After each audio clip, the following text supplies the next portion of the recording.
On June 29th, 2006, a man named Dirk eagerly checked his account balance at the ATM, expecting to find a payment that was going to change his life forever. Staring at the screen, he picked up his phone and dialed his contact, a man by the name of Jerry. You see, Jerry was an executive at Pepsi, and between the two of them, they were engaging in a very secretive deal. A deal that would give Pepsi the upper hand in their corporate battle against Coca-Cola. Jerry answered the phone, and Dirk confirmed the transaction had arrived. This was just one financial transaction, to keep the ball rolling and make sure everyone knew they were serious about proceeding. Just a small $10,000 deposit on what was certain to be millions of dollars in the near future. After all, corporate espionage is a serious matter, and this level of access doesn't come cheap. The pair then discussed a place and time to meet in person. Just a week later, on July 5th, Dirk, whose real name was Dimson, arrived at the Marriott Hotel in Atlanta. One of his accomplices, a man by the name of Dehaney, drove him to the location and then waited outside in the car while the meeting took place. Dimson saw Jerry in the restaurant of the hotel. The pair sat for a while, and then the transaction took place, like something out of a spy novel. A bag of money stuffed to the brim with $1.5 million in cold hard cash, binders full of documents labelled top secret, the handoff seemingly simple. But life isn't a spy novel. Dimson stood, put out his hand to shake on it with Jerry, but just like Dimson wasn't really Dirk, as he'd claimed, Jerry wasn't really Jerry. The outstretched hand was refused. Instead, Jerry produced a shiny badge that read Special Agent, Federal Bureau of Investigation. Simultaneously, agents swarmed the car outside, grabbing Dehaney and placing both of them under arrest. But there was a third, more important member of the Coca-Cola bandits, the one that started it all. So let's go back to the very beginning. Coca-Cola says it's the real thing. But Pepsi-Cola believes that when it comes to colas, the only real thing is taste. That's why the Pepsi Challenge has been asking thousands of people across the country to let their own taste decide. And the fact is, nationwide, more people prefer the taste of Pepsi over Coca-Cola. That's the real thing. So take the Pepsi Challenge and let your taste decide. In the corporate world, very few things are more important than secrecy. After all, you only have an edge for so long as you can do something better than your competitors. For this reason, corporate security is an often overlooked but incredibly serious matter, one that companies pay incredible sums of money to maintain. Even the most basic or straightforward job at some of these large corporations can be subject to seemingly over-the-top security measures. I'm talking background checks, ID card access with manned security at every door, 24/7 360-degree security cameras in facilities, body searches when entering or leaving work, that kind of thing. What they're usually protecting is the Krabby Patty secret formula. But that isn't the only example, as secrecy doesn't extend to only what goes into a physical product, but how it's made, software code that's written, research and development documents, customer data, or a great number of other confidential and important aspects of operating a business. These are what are referred to as trade secrets. And there's very few companies on the entire planet that take this more seriously than Coca-Cola. After all, the recipe for the classic taste of Coca-Cola has been a closely guarded secret for well over a century. It's rumoured the recipe is kept locked away in a multi-million-dollar vault, with only 2 human beings on the planet being aware of the recipe by memory. To take it a step further, both these people are allegedly not allowed to fly on the same aircraft as each other, just in case it was to crash and result in the loss of information. With this being the case, the culture of secrecy is embedded in everything they do, and for that reason, they take special care with every aspect of that culture, including the hiring process. In the case of Joya Williams, she seemed a perfect candidate. The daughter of a church deacon, 3.5 years of perfect conduct at the largest Coca-Cola bottling facility, she seemed like the exact person that you could promote internally instead of seeking external hires and taking on additional risk with people you don't know. So in 2005, corporate decided to take her out of the factory straight into the office as an administrative assistant to the global head of marketing. Not only was this a massive opportunity for Williams, but it was a position of incredible trust.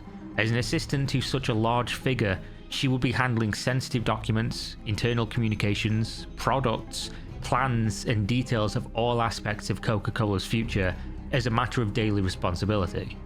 Not just that, but her compensation had increased to $50,000 a year, which wasn't anything to look down upon compared to the factory work she'd left behind, and of course the year when this is happening.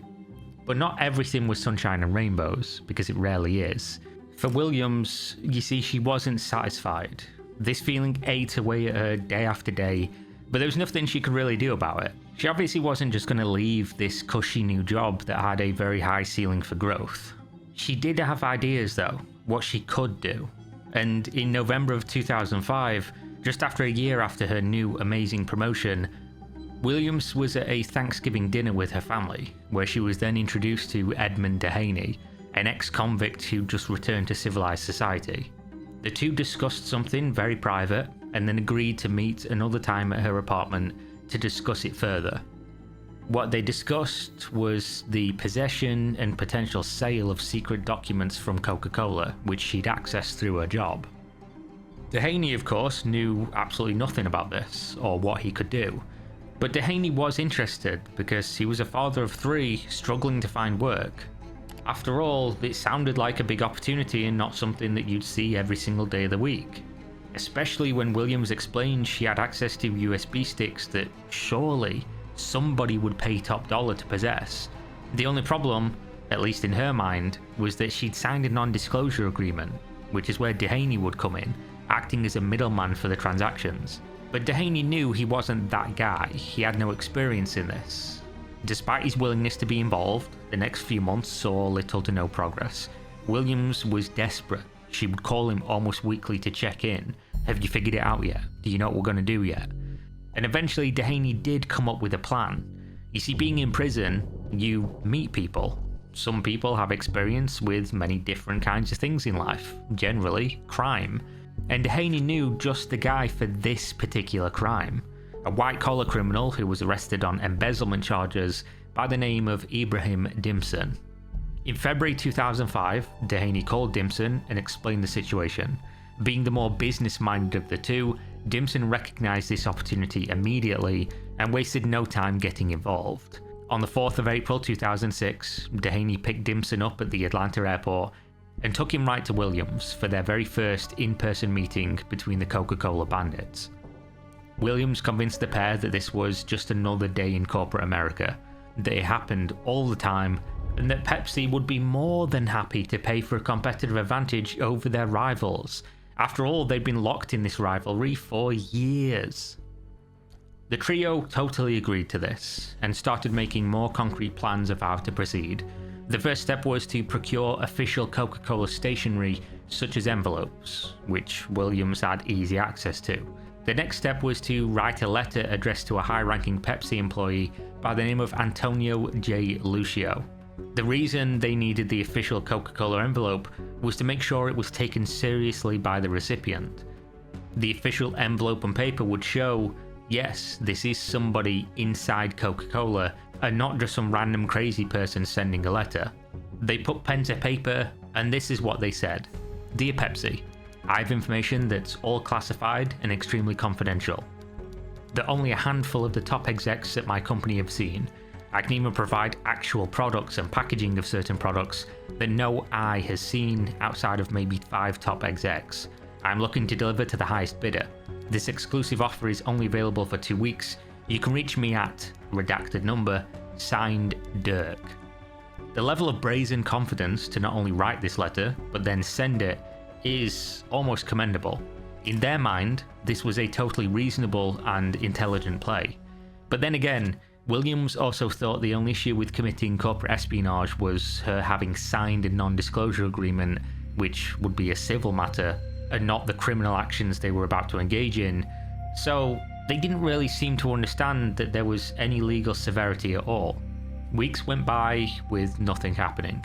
The trio were at a loss for what to do next. Did the letter get lost? Did they throw it in the bin without reading it? Were they not interested in the offer? What was going on? On the other side of the table, in reality, the letter had been opened. Somebody at Pepsi, whether it was the intended recipient or not, opened it, read it, had a meeting, and then immediately faxed a copy of that letter straight to Coca-Cola headquarters for the attention of the highest level contact they had, which was the very top of the company. On May 24th, 2006, within 5 days of receiving this letter by fax, Coca-Cola Corporate Security met with the FBI, who reviewed the information and then opened an official investigation into the matter due to the confidential nature of what was being described, as well as Pepsi being the recipient, displaying a clear criminal intent. Special Agent Gerald Reichard was assigned to the case, though quickly he became known simply as Jerry, a Pepsi representative who was very interested in buying this confidential information from the Coca-Cola bandits. Jerry called the number provided in the letter and started speaking to the person who signed it, known simply as Dirk. Dirk confirmed he had access to an almost unlimited supply of confidential information with ongoing access, which immediately confirmed to Agent Reichard that this was a current employee they were dealing with and not a former employee. When asked about proof of this access, the very next day Dirk faxed over 14 documents that had corporate Coca-Cola branding and contained the words confidential information or classified highly restricted on them. While this was ongoing, the trio was moving behind the scenes to get more documents into Dimson's hands.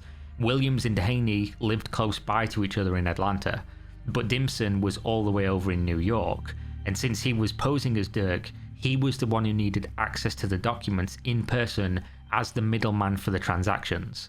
So the very same day he faxed the 14 documents for proof, a 65-pound package was processed in Atlanta with Federal Express, sent by Williams using Dehaney's name and address to Dimson.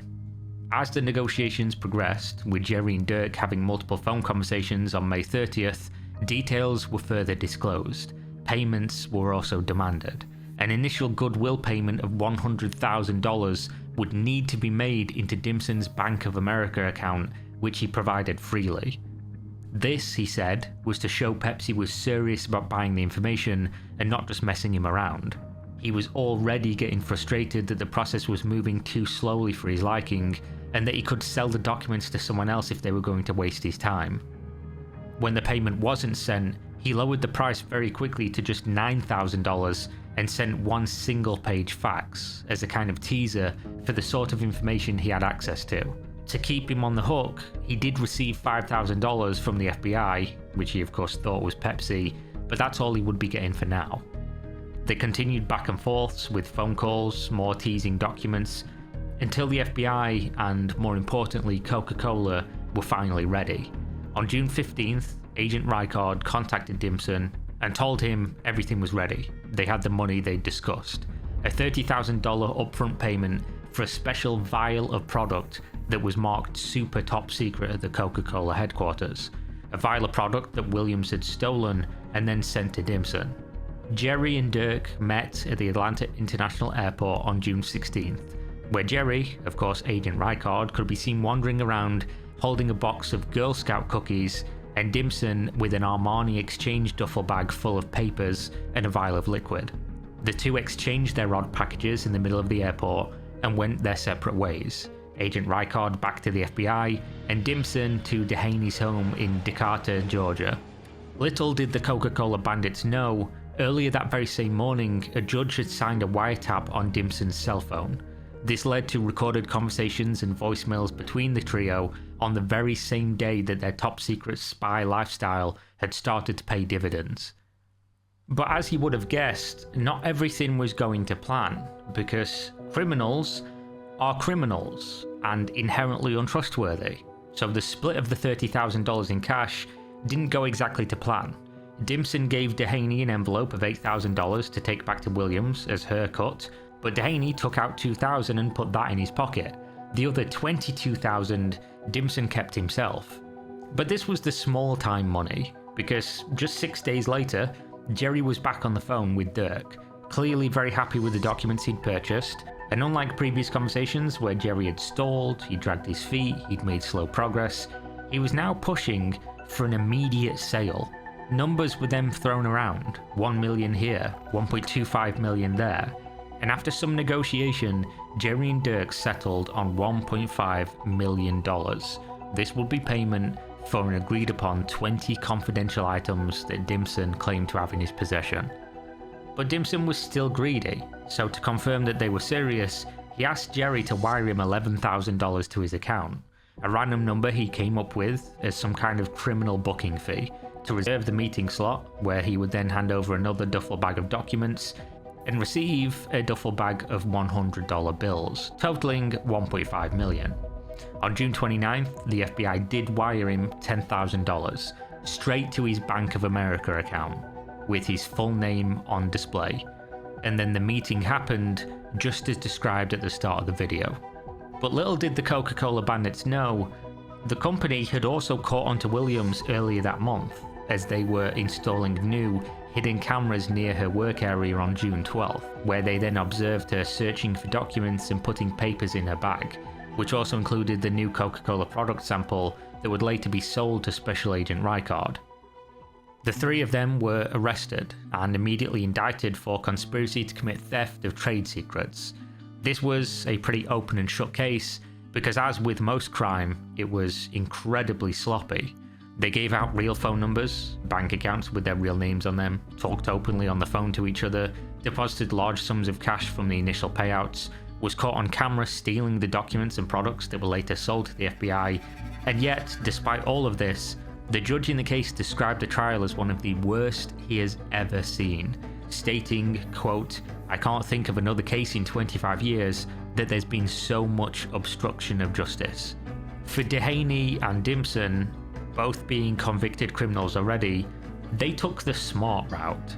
Dimson, who pretended to be Dirk and did most of the legwork for the sale of the trade secrets, immediately pleaded guilty without a plea deal and was sentenced to 60 months imprisonment. Dehaney initially tried to fight the case, intending to go to a full jury trial, but very quickly took a written plea agreement and agreed to testify against Williams, for which he received just 2 years. Williams, on the other hand, well, that's a whole different story altogether. She pleaded not guilty, and initially claimed the two men double-crossed her and essentially coerced her to doing it.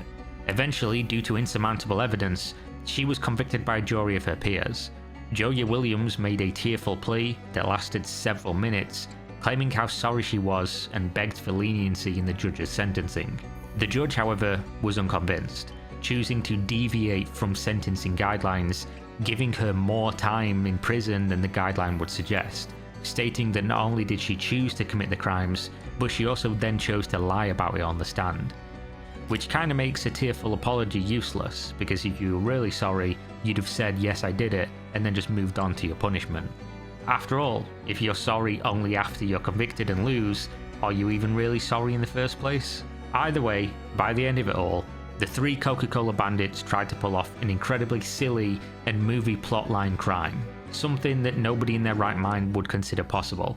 That isn't to say that corporate espionage doesn't happen, because it absolutely does, but at no point would a company anywhere near the size of Pepsi reply to a random letter that could be from anybody and engage in a blatantly illegal act. That would be one of the dumbest things to ever happen, and yet, this was the Coca-Cola bandits' entire strategy. One that failed at inception and cost them everything. And that's the story. Thanks for watching.